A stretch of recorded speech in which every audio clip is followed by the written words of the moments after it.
Olá, amigos e irmãos da Nação do Calvário.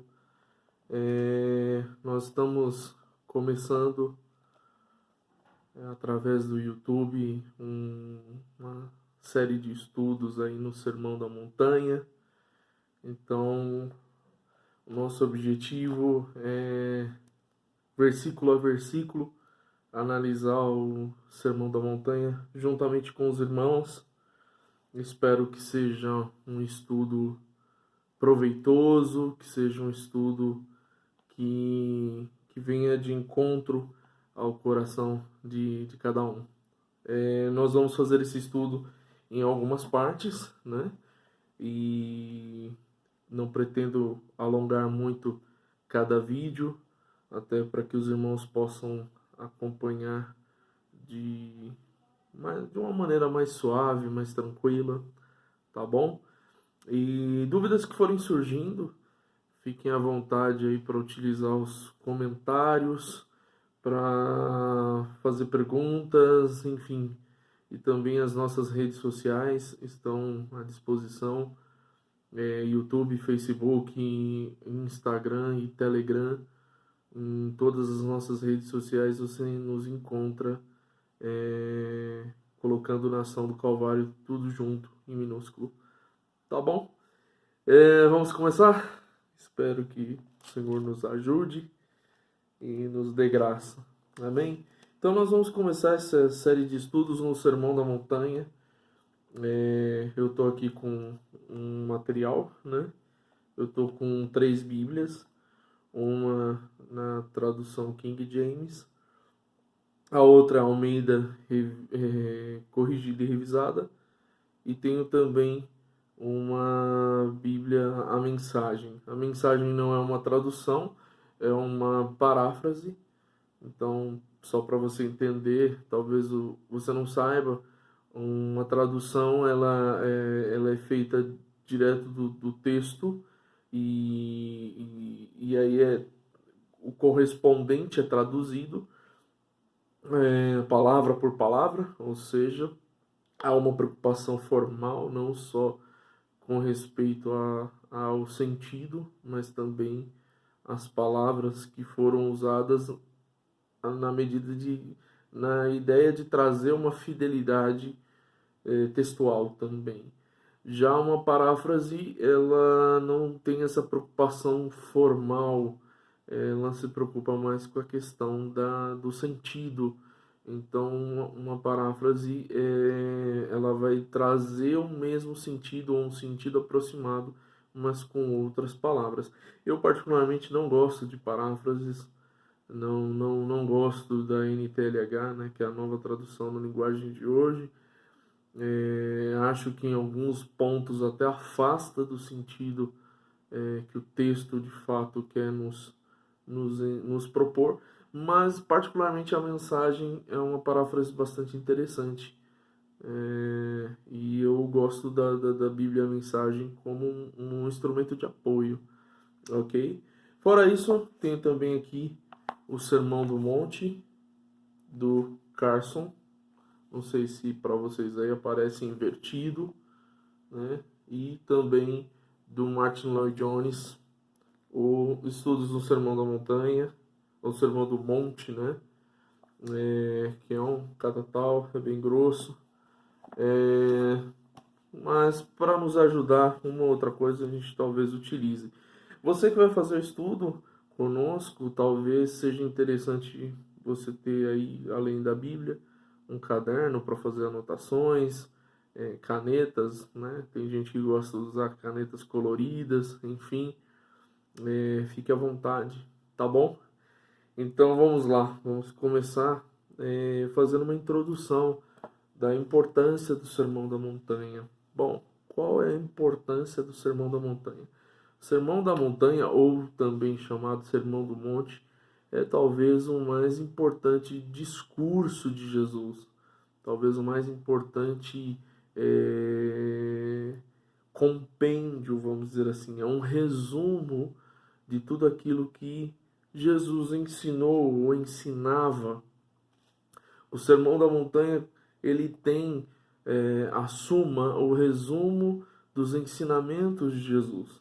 Então, se dada fosse uma possibilidade de você ter que evangelizar uma tribo ou um povo distante, e você não viesse a dispor da Bíblia toda e tivesse que usar apenas um trecho para falar de Cristo com essas pessoas, talvez Mateus 5, 6 e 7, que é o Sermão da Montanha, seja o mais indicado. E também no que diz respeito ao discipulado, se você vai discipular alguém, uma pessoa nova na fé, é bastante interessante que você comece pelo Sermão da Montanha. Também o Evangelho de Marcos é bastante útil nesse sentido, por ser um evangelho mais curto, 16 capítulos, e por ser bastante pautado aí nas ações, nos feitos de Cristo. Porém, o Sermão da Montanha ele vai ter um conteúdo muito consistente no que diz respeito à ética do reino, a ética de Cristo, a ética de uma vida cristã. Bom, muita gente já escreveu sobre o Sermão da Montanha, muita gente já falou sobre o Sermão da Montanha e continuará falando e continuarão escrevendo. Porém, o porquê que na Nação do Calvário, especificamente, a gente tem trabalhado isso? A Nação do Calvário é uma comunidade de fé nova, jovem, tem apenas 3 anos de existência, e nós temos trabalhado muito na identidade, no DNA, o que a gente tem chamado de DNA da nação. E a nossa ideia nesses primeiros anos é trabalhar, fundamentar bem a questão das bases, né? Os fundamentos. Uma vez que o fundamento for sólido, aí a gente consegue trabalhar as outras partes, a estrutura ou a estética. O importante é que o fundamento seja sólido. Então, por isso trabalhar o Sermão da Montanha. O Sermão da Montanha é o beabá, é o arroz com feijão, é o básico da vida cristã. Então, se você é um cristão evangélico, você é um servo de Deus, uma serva de Deus, e ainda não tem conhecimento do Sermão da Montanha, eu sugiro que você faça isso, que você se aprofunde. São apenas 3 capítulos em Mateus 5, 6 e 7, que você leia, releia, estude, ouça outras pessoas ensinando sobre esse texto, para que ele se torne algo enraizado dentro da sua vida. Bom, dito isso, da questão da importância do Sermão da Montanha, eu gostaria de falar um pouco do contexto em que ele ocorreu. O Sermão da Montanha ele ocorre no livro de Mateus, ali no início do ministério de Cristo. Jesus, o Evangelho de Mateus, ele começa com a genealogia de Cristo, remontando até Abraão. Mateus ele remonta até Abraão porque a intenção dele com o evangelho que ele escreveu era alcançar os seus patrícios, né? Os judeus. Mateus era judeu, Mateus também chamado Levi.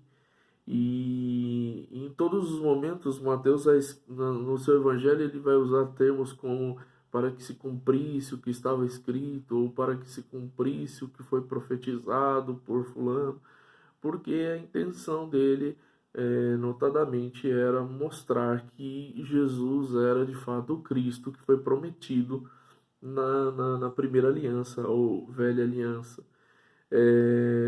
Então, o Mateus ele vai remontar essa genealogia até Abraão. E o primeiro capítulo você vai ter ali a genealogia, depois você tem o nascimento de Jesus, os acontecimentos no entorno disso. Você vai ter depois algo sobre João Batista, sobre é, o batismo de Jesus e a tentação de Jesus ali, capítulos 3 e 4 de Mateus. E aí então a gente chega no capítulo 5, e Jesus houvera acabado de selecionar alguns discípulos, os seus discípulos, e ele estava começando o seu ministério. Jesus então começa o seu ministério ensinando a ética do reino. E aí eu gostaria de fazer alguns paralelos. A Bíblia, a palavra de Deus, ela é cheia de paralelismos, principalmente o Novo Testamento, ou o Segundo Testamento com o Velho ou Primeiro Testamento. Você vai ver muitos paralelismos. Então, tal como você vê na Velha Aliança, Moisés retirando o povo do Egito, que tipifica o mundo, né? E aí eles passam pelo Mar Vermelho, que fazendo um paralelo com Cristo, tipifica o batismo. Jesus, ele foi chamado do Egito, né? Do Egito chamei o meu filho, e o Mateus deixa claro que isso era um cumprimento das profecias. E aí então o Mateus relata o batismo de Jesus e, consequentemente, o deserto onde ele foi tentado por 40 dias. E o povo de Israel passou pelo Mar Vermelho e amargou aí 40 anos no deserto. Mas é interessante notar que os paralelismos não param por aí.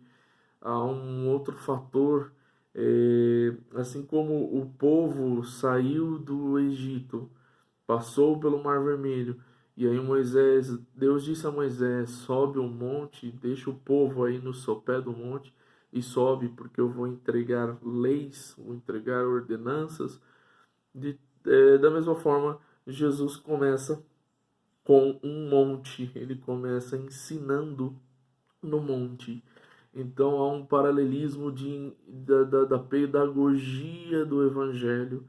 Deus precisava ali, com aquele povo que saíra do Egito, em torno de 600 mil homens, em torno de 2 milhões de pessoas, na verdade, a Bíblia diz 600 mil homens, fora mulheres e crianças, então em torno de 2 milhões de pessoas. Esse pessoal, eles precisavam de uma identidade, eles precisavam de um DNA, eles não tinham cultura, eles não tinham. Imagine só, foi uma família que foi para lá, na época a família de Jacó, que foi para viver com o José, que era então governador no Egito, na terra de Gósen. Então eram 70 pessoas. De repente, em 400 anos, eles se tornaram 2 milhões de pessoas. E nesse ínterim eles foram escravizados. Então a mentalidade que eles tinham era de escravos.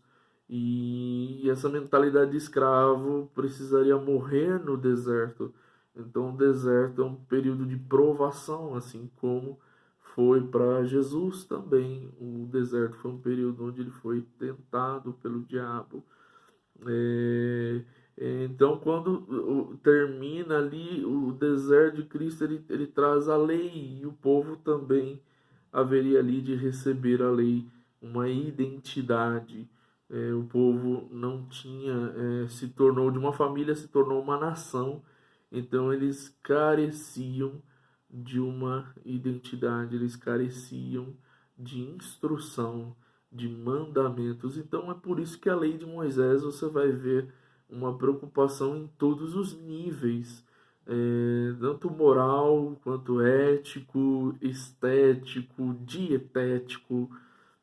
Havia uma preocupação quanto ao que o povo comia, havia uma preocupação em preservar essa cultura nova, porque Deus disse que os povos dessa terra haveriam de trazer maus costumes para o povo de Israel. Então, por isso que o chamado para que o povo de Israel era que eles fossem um povo santo sobre a terra, separado, né? A palavra santo do hebraico kadosh é separado, dentre as demais nações. Então, o Sermão da Montanha, ele é a ética do reino. Jesus vem, começa o seu ministério e ele traz a boa nova. Aquilo que João começou a pregar, dizendo: arrependei-vos, é chegado a vós o reino. Essa é a tônica da pregação de Cristo. Ele começa a pregar dizendo: arrependei-vos, é chegado a vós o reino. Ora, mas que reino? Não era nenhum reino dessa terra, era o reino dos céus. Então, o reino dos céus tinha uma maneira diferente de tratar as coisas. É bem verdade que a lei de Moisés, o apóstolo Paulo escreveu, eram as leis, a lei mosaica era como sombra do que haveria de vir da manifestação de Cristo, ou da revelação de Cristo. Então, o espírito da lei era algo bom, né? O apóstolo Paulo escreveu uma epístola aos Romanos dizendo que a lei era espiritual, a lei era boa. Então, mas o problema é que ele era carnal, vendido sobre o pecado. Então, ele humanamente não conseguiria cumprir a lei. Agora, Jesus vem e traz a boa nova do reino para falar da ética do reino de Deus. Eu costumo dizer que é como o habitante de Marte, né? Como alguém que vem de Marte para a Terra e começa a dizer sobre a cultura de Marte, sobre a comida de Marte, sobre o clima de Marte, enfim. Nós, terráqueos, não vamos ter noção do que ele está dizendo, do que ele está falando. Mas qual é a única maneira da gente saber o que é isso? Através de um novo nascimento. É só um terráqueo nascendo em Marte para ele entender o que é ser um marciano.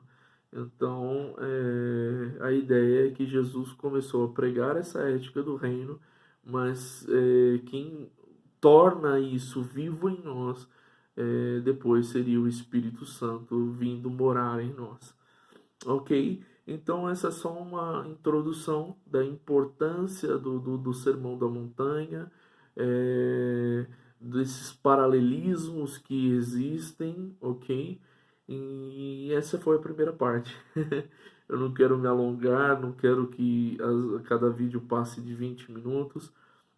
E comentem, deixem as dúvidas, os comentários, sempre são bem-vindos. E na segunda parte a gente dá continuidade, na verdade, começando a ler o texto bíblico, tá bom? Deus abençoe hoje e sempre a tua vida e a tua família.